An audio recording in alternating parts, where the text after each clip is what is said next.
ou morte facilitada. Né? O eu aí é o bom, e o sanatos é morte. Na visão cristã, não existe boa morte sem Deus, só a vida com Deus, com sentido, e morte com esperança. E aí a gente vai conhecer algumas formas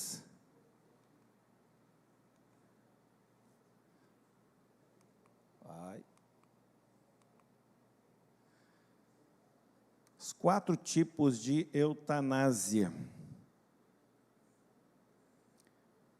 A primeira, voluntária passiva. O paciente pede que não se prolongue a vida artificialmente. Irmãos, a ética ela é muito difícil, porque são muitos, vamos dizer uma palavra aqui, muitas possibilidades, muitos caminhos, é difícil. A gente pensa sobre a eutanásia, não, a pessoa chegou um momento, deixa ela morrer. Né? Tá. Então, para de tomar remédio. Porque o remédio também impede a morte. Não vou usar nenhum tipo de aparelho, né? Eu não quero ser colocado em aparelho, né, que fica sustentando a vida. Então, pare de tomar remédio, pare de fazer exames, viva sem fazer nada, só come e bebe, sem nenhum tipo de regra, sem nada. Por isso que é difícil definir, né?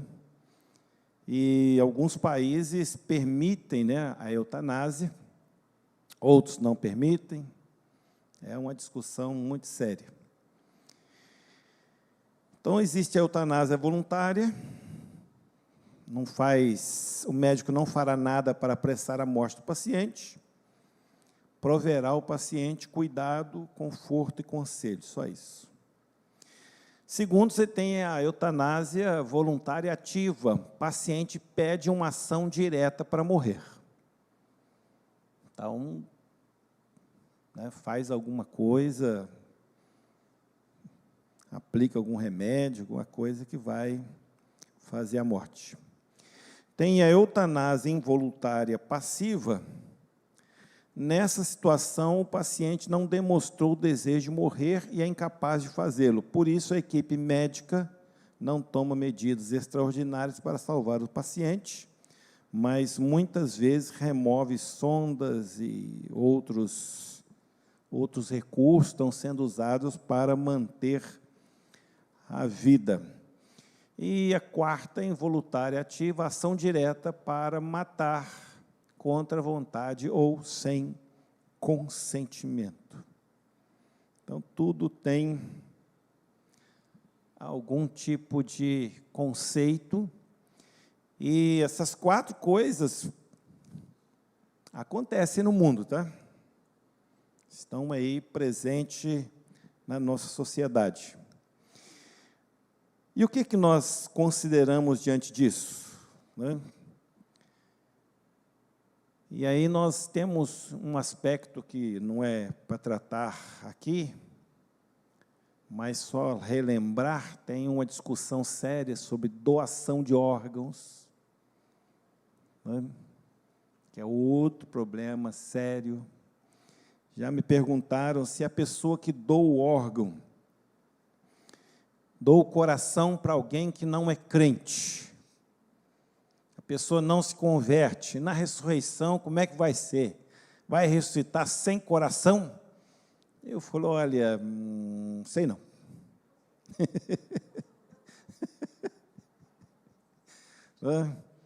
Ou se a pessoa que é crente recebeu o coração de alguém que não é crente, e aí?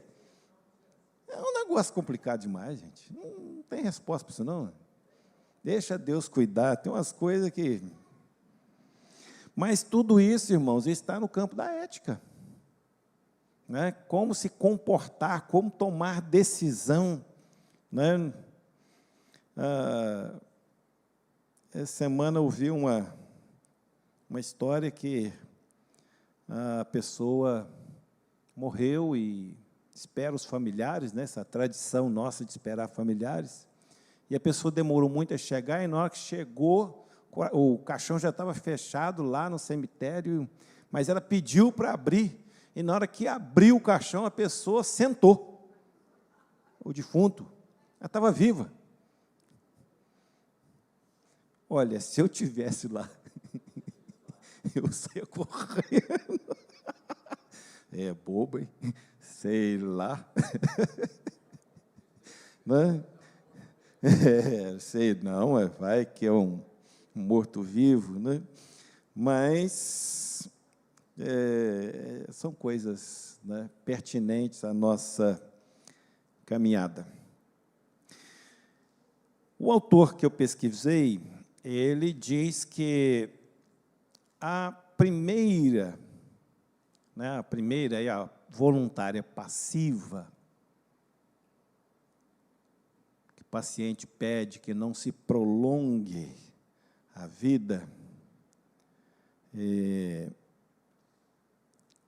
e a terceira, né, que é a involuntária passiva, não se caracteriza no sentido moderno da palavra eutanásia, né? Porque aí são coisas que vão acontecer, né? Às vezes, os médicos vão tirar algum tipo de medicamento, algum tipo de equipamento, porque o corpo já não responde mais. A segunda e a quarta, ele entende que são eutanásia mesmo, no sentido de que a pessoa, né, tem uma ação direta, ou alguém tem uma ação direta sobre elas. E ele entende que, então, a segunda e a quarta, elas são condenadas, né? Elas vão fazer parte desse mandamento, não matarás. Irmãos, é compreensível do ponto de vista humano, e a gente vai ver aqui, biblicamente, algumas situações, que acontece um desespero diante de alguma situação catastrófica, né? A vida, ela tem poucos previsíveis, né? Vou usar aqui o sermão da Priscila. A vida tem muito imprevisível. E o imprevisível, ele nos surpreende. Tem coisas boas, mas tem muitas coisas difíceis de lidar, tá? A perda de um familiar, né, dependendo do nível de relacionamento, ou a maneira como a pessoa se relacionou com alguém, é algo desesperador, né? Então, as pessoas, diante disso, ou diante de uma doença muito grave, ou diante dessa doença que não se vê nenhum tipo de solução, há um desespero, né? Ou diante de uma situação de ficar sem nenhum tipo de esperança, do ponto de vista humano, né? Nós temos acompanhado há muitos anos a situação das pessoas na Coreia do Norte, que hoje é o país mais fechado do mundo, né? E onde as pessoas não podem sair de lá de forma nenhuma, né? Quem consegue escapar é um milagre, mas quem vive lá, as poucas informações que a gente tem, as pessoas não têm nenhum tipo de esperança, porque a vida é extremamente controlada, né? Para os irmãos terem uma ideia, Lá só existe 2 tipos de corte de cabelo. Um para as mulheres e outro para os homens. Ninguém pode cortar cabelo diferente. Há alguns anos, o Kim Jong-un mandou que todas as pessoas, todos os homens que tivessem o mesmo nome dele, que fosse mudado, porque ele é o único que pode ter esse nome. Né? O pastor Bernard, o pastor Bernard esteve na Coreia do Norte, e ele falou que a vigilância é total. Você, ao entrar, você não pode carregar um pedaço de papel, não pode carregar uma caneta, não pode ter um lápis, celular, nem pensar. Você só pode conversar com pessoas autorizadas pelo seu guia, você só pode ir onde o guia permite, e, ao sair, você é revistado de cima e embaixo. Ele falou assim, a única coisa que eles não podem tirar da gente são as imagens que a gente viu e ficaram gravadas no cérebro da gente. Mas, se pudesse, eles tiravam também. Então, a pessoa que vive num país desse, né, e fome, é muita fome, é sem esperança. Sem esperança. O Simão sabe que, na Segunda Guerra Mundial, nos campos de concentração, muitos judeus cometeram suicídio.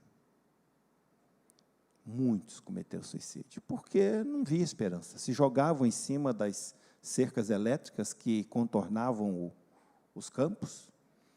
Então, entra uma eutanásia, que é essa morte diante de uma realidade terrível. Né? Nós recebemos de Deus a esperança sempre. Por isso que o Evangelho é o único que pode levar esperança aos corações. Existe a capelania hospitalar, né, que muitas igrejas trabalham, muitos pastores têm esse dom.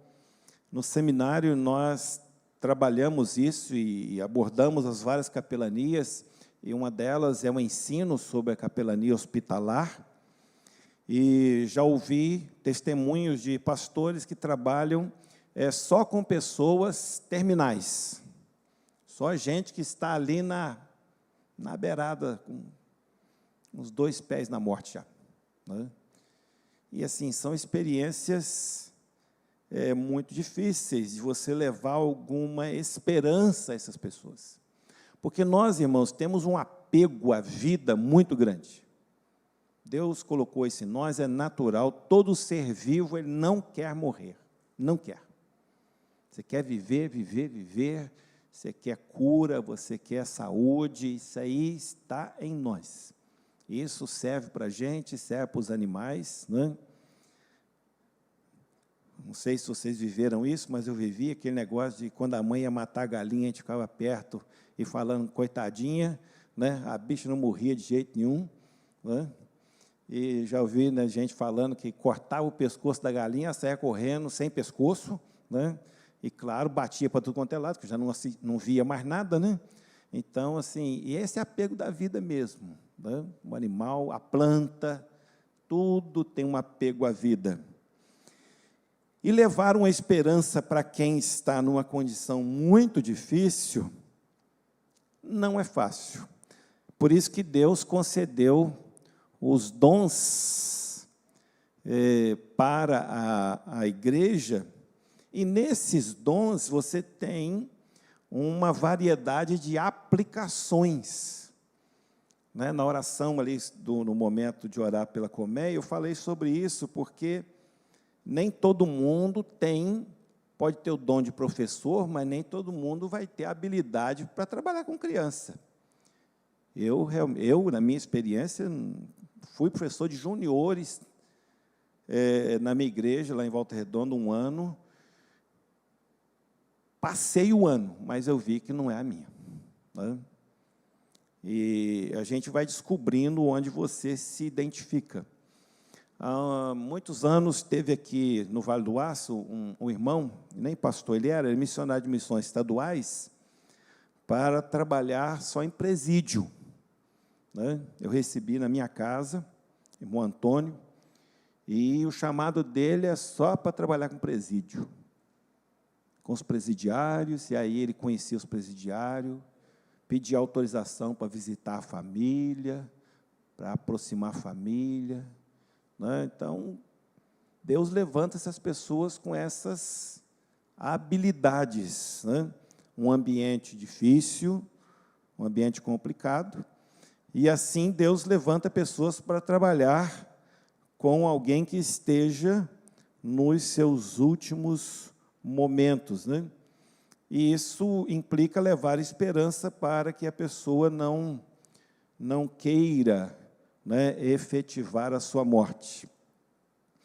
Também existe uma implicação moral, né, que é esse nosso apego, né, à vida, e mesmo diante da dor, que a dor nos incomoda muito, né? Deus nos deu essa defesa do corpo, né, que é a dor, mas, ao mesmo tempo, a dor ela incomoda muito. E nós, como igreja, temos um papel,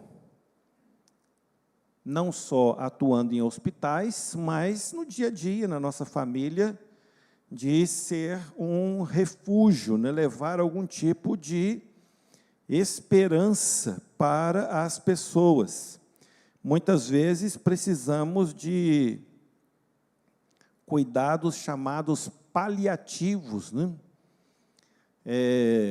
Eu lembro que uma das pessoas que eu acompanhei quando eu estava no Alegre, que estava muito enferma já nos finais, e eu lembro que o médico falou, olha, daqui para frente nós vamos dar a melhor qualidade de vida que a pessoa pode ter.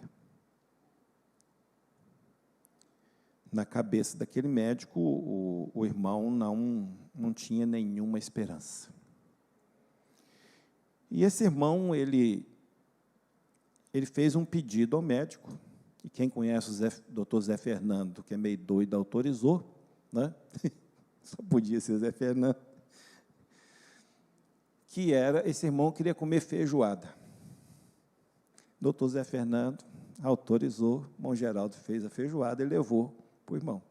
Que na cabeça Zé Fernando, em 1 ou 2 semanas, aquele irmão morria, né?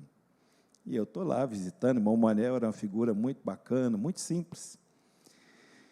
E o milagre veio pela feijoada, irmão. Aquele irmão ainda viveu mais 10 anos. Né? O Zé Fernando se enganou. Né? E o interessante é que esse irmão, ele só tinha meio pulmão funcionando. Ele já tinha perdido um e a metade do outro. Né? E ele morreu, estive lá no velório dele quando ele morreu, mas acho que ele viveu uns 7 para 10 anos. Né? Mas foi muito interessante essa fala do médico, né? Vamos dar a melhor qualidade de vida possível para ele, né? O que a medicina pode dar. E ali a gente visitava, os irmãos visitavam, né? Com essa cabeça que o médico falou que não tinha mais jeito, né? Mas eu acho que a feijoada realmente, né, fez o milagre, né? Feijoada, irmão Geraldo, quem já comeu, sabe que ela faz milagre mesmo, né? Nós, como igreja, nós temos essa missão diante das lutas da vida de sempre trazer a esperança. E é claro que quando a gente fala de esperança, não é só uma esperança para este mundo, porque Deus pode realizar o milagre, as curas que Deus quiser. Não é? Lá no seminário, um dia, a gente estava discutindo um assunto e alguém falou sobre aquele milagre que Jesus fez, né, do homem que estava há 40 anos lá na piscina, aquele tanque que tinha lá o costume que um anjo baixava, que não sei o quê. E o irmão falando, né, do milagre que Deus fez. Eu falei, irmão, eu acho muito interessante, né, Jesus ter ido ali, ter curado aquele homem que estava há 40 anos, que não sei o quê. Mas a minha pergunta para Jesus é por que ele curou só aquele e não curou os outros, né? Por que ele só curou aquele homem? Se estava cheio lá, né, como diz o texto, por que Jesus curou só aquele? E a única resposta que a gente tem é que ele cura quem ele quiser. Né? Qual o critério dele? O critério é dele, não é nosso. Então, alguns ele vai curar, outros ele não vai. A gente trabalha sempre com a expectativa da cura. A única coisa que eu não falo em velório, morreu porque Deus queria. Em certo sentido, é verdade. Mas, assim, então a gente está lutando contra a vontade de Deus? Ué, não. Então, a gente vive esse paradoxo. Você ora por alguém para cura, mas sabendo que Deus vai fazer o que ele achar que deve fazer. Os recursos nós usamos, né? Os recursos médicos, recursos emocionais, né, de estar com a pessoa, mas Deus vai fazer o que ele aprova, né, o que é a vontade dele. Por isso que nesse assunto da eutanásia, a gente volta naquele princípio que eu falei sobre o aborto, né? É sempre, irmãos, uma decisão da família diante da orientação médica. Sempre assim. A gente precisa ter consciência de que a orientação médica é importante, mas que a decisão de alguma coisa, de alguma atitude que seja não manter os aparelhos, desligar o aparelho, diminuir, né, medicamento, tem que ser uma decisão dentro de orientação médica e uma decisão da família. Assim como doação de órgãos. Né? Não tem problema se o coração, se for para outra pessoa, não tem problema, não se preocupe com isso, né? Porque na ressurreição Deus vai juntar tudo de onde que Ele tiver que juntar, e Deus é poderoso para fazer qualquer coisa. Mas se você entende que deva doar, né? Tem alguém aqui que é doador?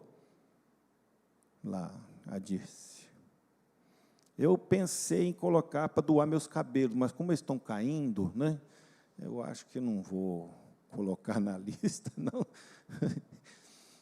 Existe um medo em alguns lugares, irmãos, não sei se já ouviram falar, se você coloca seu nome na lista de doador, alguém descobre, existe uma máfia de sequestrar você e tirar seus órgãos, né? Então, tem gente que tem medo de colocar o nome na lista por causa dessa possível, né? O comércio de órgãos no mundo é muito grande, muito grande. Existe um filme que eu vi na televisão, nem lembro o nome, há muitos anos.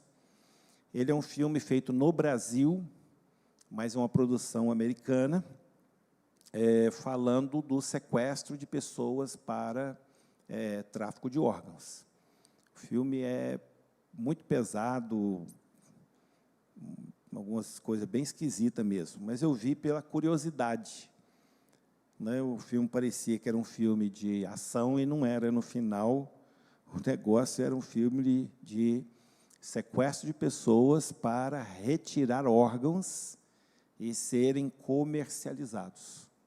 Né? É claro que oficialmente ninguém assume isso, mas o comércio internacional de órgãos dizem que é muito grande. Por isso que a gente tem que tomar decisões, essas decisões éticas, elas são sempre muito difíceis de tomar. É orientação divina, bom aconselhamento e com uma família ao nosso lado. E manter a nossa visão que Deus vai nos conduzir.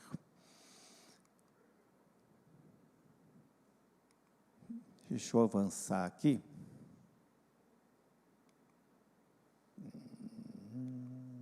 A gente vai falando, vai passando. Então, Vamos lá. Irmãos, um outro tema que está na questão da morte é a questão da guerra.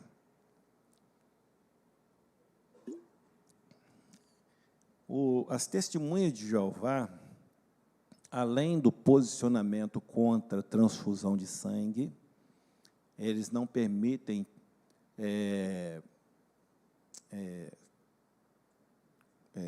coisa de órgãos também, né?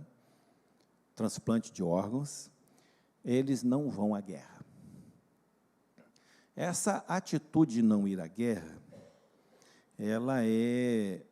eles não é exclusivo do Testemunho de Jeová. Ao longo dos séculos, alguns grupos cristãos tomaram posição de não ir à guerra. Existe um filme muito bom na internet, eu creio que os irmãos já viram, que é Até o Último Homem. Quem já assistiu? É muito bom, que é justamente de um rapaz adventista, né, que ele vai para a guerra. Os adventistas não têm esse posicionamento radical de não ir para a guerra, não. Mas ele vai para a guerra, obrigado, para salvar vidas, né?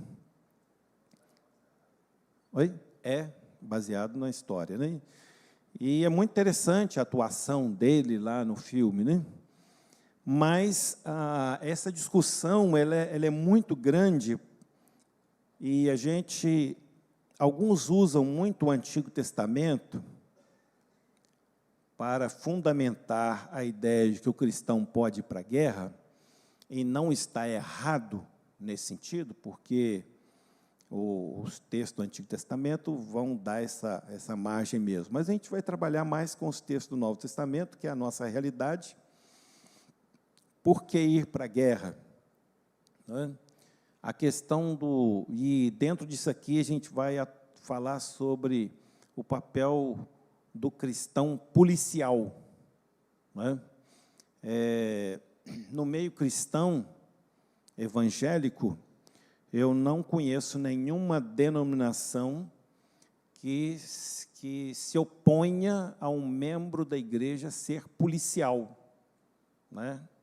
Seja policial civil ou militar, não há nenhuma posição oficial.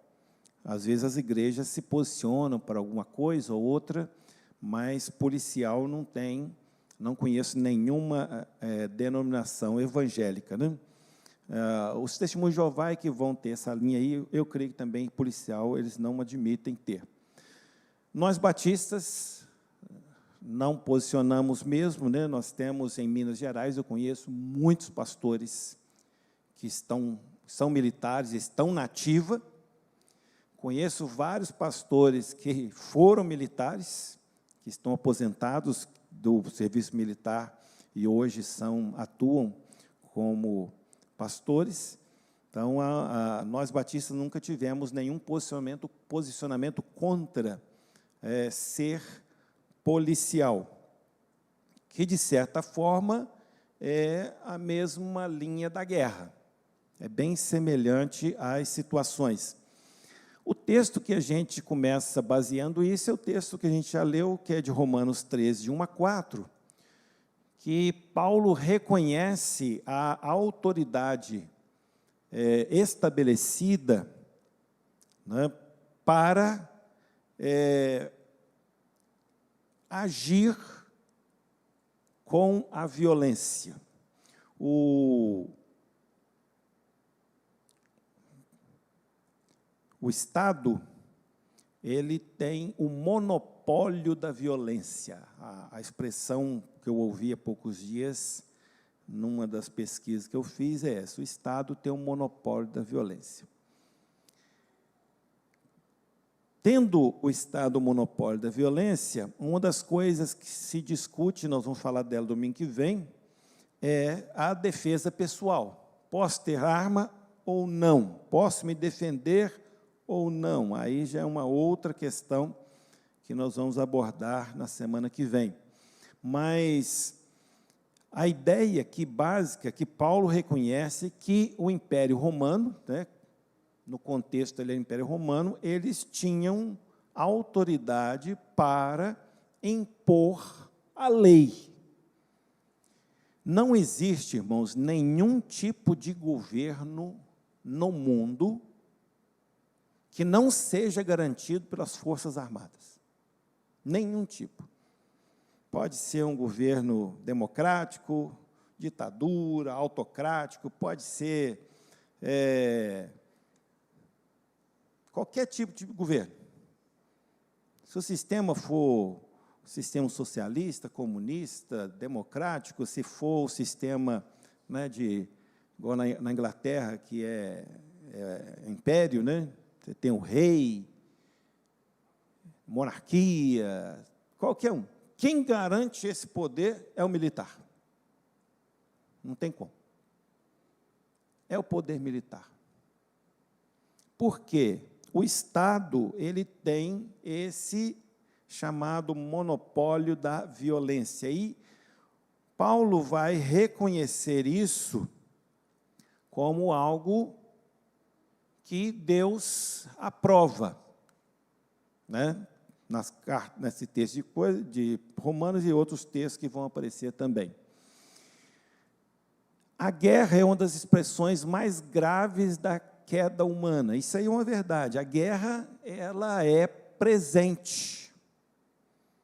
Ela é presente. Quando a gente fala de guerra, a gente fala de um país contra o outro, mas nós podemos falar de guerras dentro do próprio país. Nós estamos aí em Timóteo, né, algumas mortes, e alguém falou que há alguns problemas aí na área de segurança pública, e ter muito cuidado. Nós vivemos uma guerra. Nós temos a guerra das gangues, né? A guerra dos, hoje chamamos comandos, né? Então, isso é uma guerra. Esse tipo de guerra, dentro das cidades, o poder público ele tem a autoridade para coibir, para entrar. E aí a grande pergunta é: pode um cristão lutar numa guerra sem ferir os princípios de Cristo? É a pergunta de R$1 bilhão. Né? A resposta exige equilibrar duas vocações: ser cidadão do céu, guiado pela ética do reino, ser cidadão da terra, sujeito às leis civis e responsabilidades. Esse equilíbrio, como que nós vamos trabalhar os valores do reino de Deus e, ao mesmo tempo, a defesa da nossa pátria, o lugar onde nós moramos, né, a nossa cidade, a defesa da nação. Se nós olharmos para o Antigo Testamento, não há dúvida nenhuma sobre o ensino das guerras, porque Deus manda o povo fazer guerra. Ali não há dúvida nenhuma. É Deus que ordena as guerras. É Deus que diz a quem vencer e como vencer, né? E as guerras sempre são sangrentas, são violentas, e as guerras, elas fazem parte, então, da nossa jornada. A pergunta subsequente que se faz é se a guerra é justa ou injusta. Isso é difícil de definir também. O que é uma guerra justa? Se uma nação invade a outra, entende-se que aquela nação que foi invadida, ela tem um direito de se defender. Vamos usar os exemplos recentes, né? A invasão da Rússia na Ucrânia. Então, isso dá um direito legítimo de defesa. Se você tem o ataque, como aconteceu em Israel, do Hamas a Israel, então você tem o direito de defender. O Maduro ameaçou aqui a entrar na Guiana, né? Então, significa que, se ele invadisse a Guiana, teria direito, né, de se defender. E aí, nesse sentido, o cristão iria para a guerra por entender que é uma guerra justa, né? Uma defesa da integridade da nação.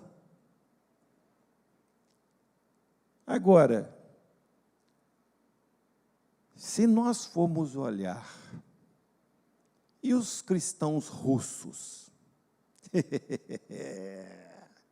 E os cristãos russos, né? Deveriam lutar nessa guerra, né? Porque para os russos daria a ideia de que a razão não é justa, porque está defendendo, né? Está querendo tomar o território dos outros. Agora, no fundo, qual que é a razão dessa guerra? É o poder econômico, né? Ninguém, gente, vai invadir um país que não tem nada. Não vai. Vê se alguém invade o Sudão. Eu nem sei como é que é o Sudão, mas sei que aquela região tem muito deserto. Vamos pegar um país que assim, não tem riquezas naturais, não sei. Ninguém vai invadir aquilo. Por que se tem um interesse na Venezuela? Você acha que os Estados Unidos está querendo tirar o Maduro porque ele é um ditador?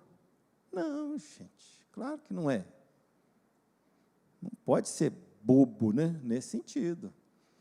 Os irmãos sabem que a Venezuela tem a maior reserva de petróleo do mundo. O país que tem mais tem 149 bilhões de barris. A Venezuela tem 302 bilhões de barris de petróleo. E por que a Venezuela está na miséria? Porque o país foi sucateado, irmãos. Eles tiram 1 milhão de barris de petróleo por dia só. Sucateado. Acabaram com as empresas, né? A PDVSA, que era a empresa venezuelana, foi aniquilada e mantém o povo na miséria. O país mais rico, poderia ser mais rico, mantém o povo na miséria. Então, há um interesse econômico. Por isso que é muito difícil definir o que é uma guerra justa e o que não é. A única maneira de nós definirmos uma guerra justa seria as guerras do Antigo Testamento, porque Deus mandou. Deus mandou. É justa. Hoje, é muito difícil. Estados Unidos invadiu o Iraque aquela vez. Foi uma guerra justa? Não. O Iraque é deserto, mas o que tem debaixo? Petróleo. Então, assim, para nós é muito difícil definir essas coisas. Mas, se forem obrigados a ir à guerra, né, convocados, né, graças a Deus já passei da idade, né, e eu não servi também, eu fui dispensado, me apresentei ao Exército Brasileiro aos 18 anos e eles me dispensaram. Né? Falaram que eu estava no excesso, graças a Deus. Mas muitos amigos meus da minha idade, lá em Volta Redonda, serviram, né? E é muito legal eles contando as histórias deles do tempo de preparo militar. Mas, se formos obrigados, nós iremos. Como avaliar se a guerra é justa ou não é, irmão? Isso aí vai ser muito difícil, você vai ter que ir. E lá nós vamos viver a guerra equilibrando a ação militar com a misericórdia. É o único caminho que eu achei no meio desse assunto do que eu pesquisei de algumas pessoas que têm coragem de escrever sobre isso. Não tem jeito, você na guerra, você vai matar alguém. Só se fizer igual o rapaz lá do filme, né? Mas, se você estiver na artilharia, você vai matar alguém. E, certamente, que, ao mesmo tempo, nós vamos trabalhar a misericórdia. Ou seja, cuidar no máximo possível de nós mesmos, começa pela gente, pela vida, né, que tem a sua importância. Cuidar dos nossos compatriotas na guerra, né, ajudá-los. E quando o inimigo for capturado, usar de misericórdia com ele. Dentro das leis, claro, né? Existem leis que regem, né, a guerra em termos de defesa, de cuidado com os reféns. Tem um punhado de leis sobre isso, algumas convenções que eles chamam. A gente vê isso muito nos filmes, né, que mostra esse lado da guerra, e agir com misericórdia. Mas não se descuidando, porque você não sabe se o outro vai usar misericórdia com você. A Bíblia diz que a gente tem que ser simples como uma pomba e prudente como uma serpente. Então, use de misericórdia, mas dentro do que a lei permite, para você cuidar de você mesmo. As guerras, então, elas vão ter esse contraste aí de Mateus 5,9, né? Bem-aventurados pacificadores, que a gente traz para o contexto da guerra. É claro que ali Jesus está falando mais do contexto relacional do dia a dia, mas a gente pode trazer isso. Quer dizer, a busca sempre de um acordo serve para as nossas relações, mas o importante, né? Agora tivemos aí esse grande acordo, né, entre o Hamas e Israel, né, está sendo aí efetivado, né? Então, foi uma conquista para evitar mais mortes. Que a grande questão ali é evitar mais mortes. Aquele lugarzinho ali o pessoal fala que é um barril de pólvora, né? Está sempre explodindo. E Israel, ele é tradicionalmente um país de guerra. Oi? Não entendi. Não entendi ainda. Está guerreando? Voltou? Voltou a ter confronto? Não vi, não. Até efetivar aí esse processo, vai demandar algumas questões, né? Uma das coisas que a gente viu, se é verdade, não sei, assim que assinou o acordo, o Hamas começou a matar em Gaza o pessoal que manifestou algum tipo de comemoração, né? Umas questões complicadas ali. Mas eu creio que vai efetivar, porque há uma ação, pelo que eu li, de muitos países, no interesse de acabar com aquela confusão ali. Mas nós vamos agir dentro da nossa ética cristã, lutando pelo acordo. O ideal é que os países entrem em acordo e se respeitem. Mas tudo, irmãos, é uma questão difícil, né? O Brasil, se você olhar a história do Brasil, o Brasil tem algumas as coisas meio esquisitas, né? Hoje a gente olha o mapinha do Brasil, você olha, tudo bonitinho, né? Mas há poucos dias estava vendo que o Uruguai pertencia ao Brasil, né? A parte toda do Uruguai era do Brasil, e ainda um pedaço da Argentina, que hoje a Argentina era tudo do Brasil. E, no período colonial, houve um levante lá nesse pessoal que vivia nessa parte da Argentina que pertencia ao Brasil, e, com isso, o Uruguai conseguiu a sua independência. Em 1902, o Brasil comprou o Acre da Bolívia, né, que é uma história, diz que o Brasil passou a perna na Bolívia e deu uns cavalos, diz que a história do Brasil deu uns cavalos para a Bolívia e ficou com o Acre. Essa briga do Maduro com a Guiana, que parece que aquele pedaço que ele quer já foi também da Venezuela e agregou. Então, é uma confusão, irmãos, dos países, que é muito difícil a gente avaliar ali naquele meio o que é justo, o que é não injusto. Nós, se tivermos que ir para a guerra, nós iremos, né, nós entendemos que deva ir, mas nós vamos agir ali da melhor maneira possível como crentes. Uma citação de Agostinho, ele fala que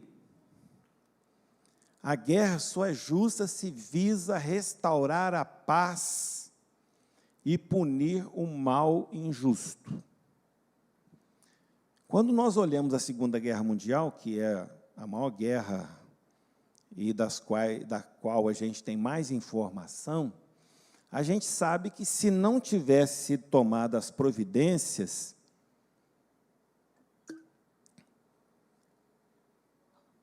o Hitler teria dominado, né, com a sua política de segregação, de morte, né, e houve, então, uma libertação do que poderia acontecer com toda a Europa e com outros países, né, envolvidos os países. Então, entende-se que a guerra foi justa.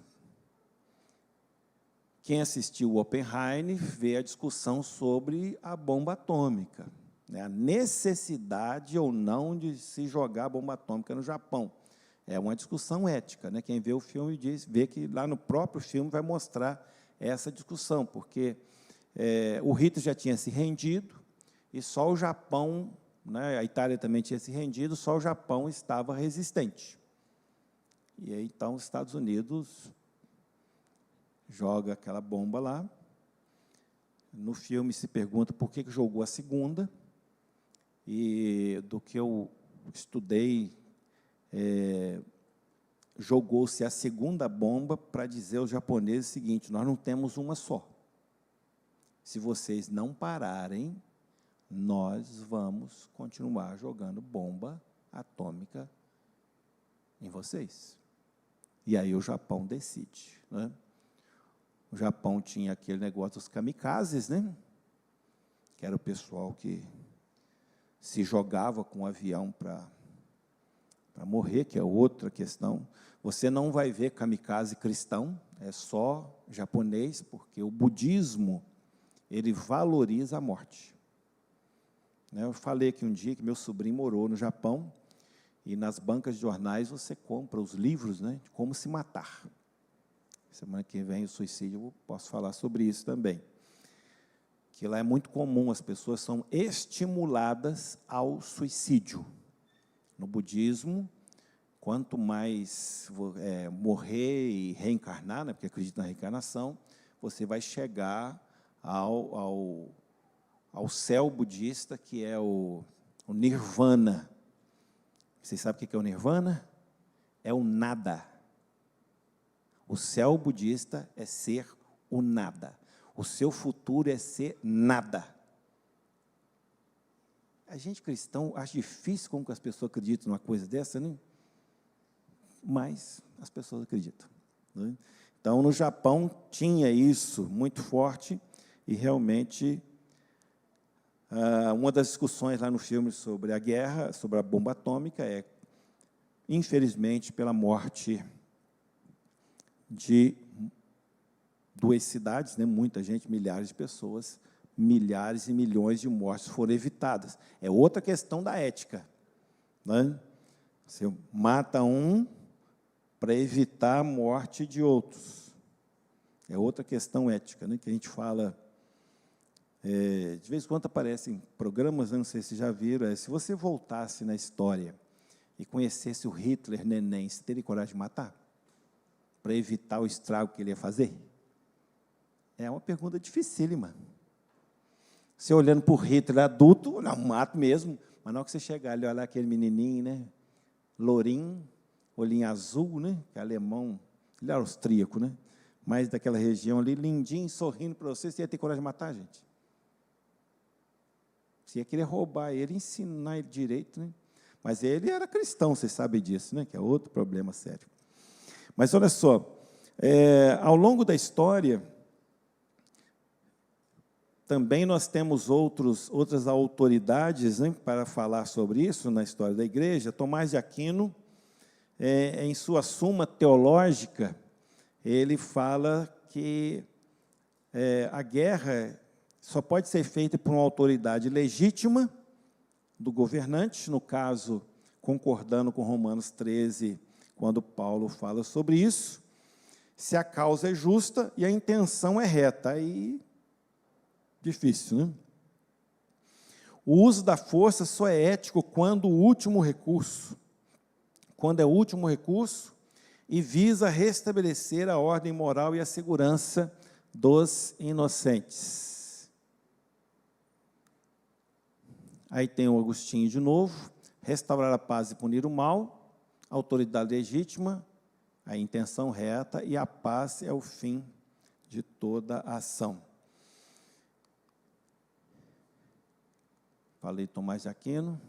Aí nós voltamos, então, particularmente ao soldado. E o autor vai falar sobre como que o soldado cristão deve agir. Em Lucas capítulo 3, nós temos as orientações de João Batista para os soldados que perguntaram para ele o que fazer, né? João Batista estava pregando um sermão ético, orientando aí várias coisas, os soldados chegaram e perguntaram, e nós? E então, o João Batista vai falar de algumas coisas ali, ó. A ninguém maltrateis, tá? E contentai-vos com o vosso soldo, ou seja, não aceitar suborno. Então, basicamente, são 2 coisas. Trabalhe dentro da lei, né? O maltrateis aí é nesse sentido, né? Respeite a pessoa como pessoa, e não aceite suborno. Você fica, né, contentai-vos com o vosso soldo aí, no sentido de você não receber suborno. Os irmãos entendem, então, e vejam que o suborno sempre existiu. A propina sempre existiu. Nosso país não é privilegiado por isso. Eu que morei no Rio de Janeiro, a polícia do Rio não é brinquedo não, tá? Não vou falar muita coisa não, porque está sendo gravado, né? Mas lá o negócio não é brinquedo não. Viajava lá e a coisa era difícil, né?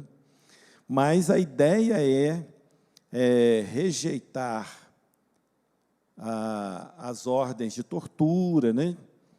De violência desnecessária, uma série de coisas que o soldado tem na sua missão, mas o cristão ele vai agir com essa misericórdia. E nessa misericórdia também ele vai testemunhar da sua fé diante das pessoas ali no campo. Nós precisamos, de todas as formas, trabalhar a nossa caminhada cristã como diz aí o apóstolo Pedro, né, sede sóbrios e vigilantes, tendo que agir, né, dentro das leis, né? O Brasil, nós temos muitos militares evangélicos, né, vão para missões, né? Nós tivemos, eu lembro que naquela época que o Brasil fez aquela missão de paz no Haiti, e muitos cristãos foram para lá, que eu conheci, soldados, para agir naquele momento de calamidade, mas para colocar ordem, porque o país estava num caos e que o governo não tinha domínio do que estava acontecendo. Então, precisou de força internacional. Então, as pessoas foram para lá, os militares, para agir e colocar a ordem dentro da nação. Vou ter que pular algumas coisas aqui, senão a gente nunca termina esse negócio. Caminhando para o final, que nós temos aí 2 minutos, quero fechar ali, aplicações contemporâneas. O crente deve orar pelas nações. Eu conversei essa semana com a Priscila, bati um papo com ela, de vez em quando eu gosto de conversar com a Pri, saber das maluquices que ela está se envolvendo, né? E desejar a bênção para ela, e eu fico aqui, né? Irmãos, o mundo está sempre em efervescência. Sempre tem guerra, né? Os irmãos têm acompanhado o que está acontecendo na Nigéria, né, com a guerra aos cristãos. Muita gente sendo morta, muito cristão sendo morto. Você tem o problema de rivalidades, grupos contra, né? Um país que quase não se fala nele, mas está numa guerra muito grande, que eu acho que é Iêmen, numa guerra violenta, interna, e muita confusão. E a nossa oração pelas nações é, na verdade, na intenção de ter, pelo menos, algum tipo de estabilidade para que os nossos missionários possam entrar e conviver. Né? A nossa junta, nós tivemos aqui a conferência missionária, né, com aquele pastor Daniel, lá da Junta de Missões Mundiais, falando que, dependendo da situação, a junta tira o missionário para preservar a vida dele. Né? Então, os países, é muita confusão. A gente orar pelos países, para que tenha alguma condição do Evangelho chegar nesses lugares. Discernir causas políticas e espirituais, saber que atrás das questões políticas também tem uma ação espiritual, e a ação espiritual maligna, né? Pensar nesse sentido, nós estamos numa guerra. Buscarmos ser mediador e agente de paz, valorizar a vida e educar para a paz. Né? A orientação bíblica é sempre buscar a paz, a boa convivência, para que a gente tenha uma boa condição de vida. E, nesse sentido, né, eu tenho falado em alguns lugares, orar pelo nosso país, né, para que a gente tenha uma condição, que você pensa nesse número aí que a Priscila falou, de alcance, né, do trabalho da Junta de Missões Mundiais no mundo e da Junta de Missões Nacionais em termos de Brasil, e depende muito da estabilidade do nosso país, né, para nós mesmos termos condições, né, de sustentar esta obra e alcançar muitos lugares e pessoas com o Evangelho. E, com isso, precisamos constantemente das orações, de buscarmos ao Senhor. Temos mais uma baterista, né? É isso mesmo. Né? O menino gosta de barulho, né? E a gente vai ficando assim, depois dos 50, que é paz. Vamos orar? Obrigado, Senhor Deus, por esta manhã.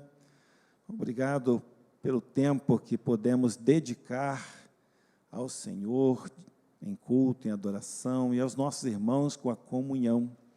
Ajuda-nos, Senhor Deus, no aprendizado da Tua palavra, sempre preservar a vida, abençoar as pessoas, buscar de todas as maneiras servir ao Senhor, servindo uns aos outros. Ajuda-nos, Senhor Deus, a cuidarmos de nós mesmos, dos nossos relacionamentos, dos nossos familiares, que em tudo o Senhor nos dê sabedoria. Pedimos pelos nossos irmãos que atuam nas forças armadas de nosso país, nas polícias estaduais, que Tu, Senhor Deus, dê discernimento, sabedoria, para que tomem decisões e ajam na direção do Senhor. Pedimos a Tua graça e a Tua orientação sobre nós, em nome de Jesus. Amém. Deus abençoe os irmãos. Domingo que vem, se Deus quiser, nós encerramos sobre o 6º mandamento, falando então sobre defesa pessoal e sobre suicídio, que é um outro tema desafiante.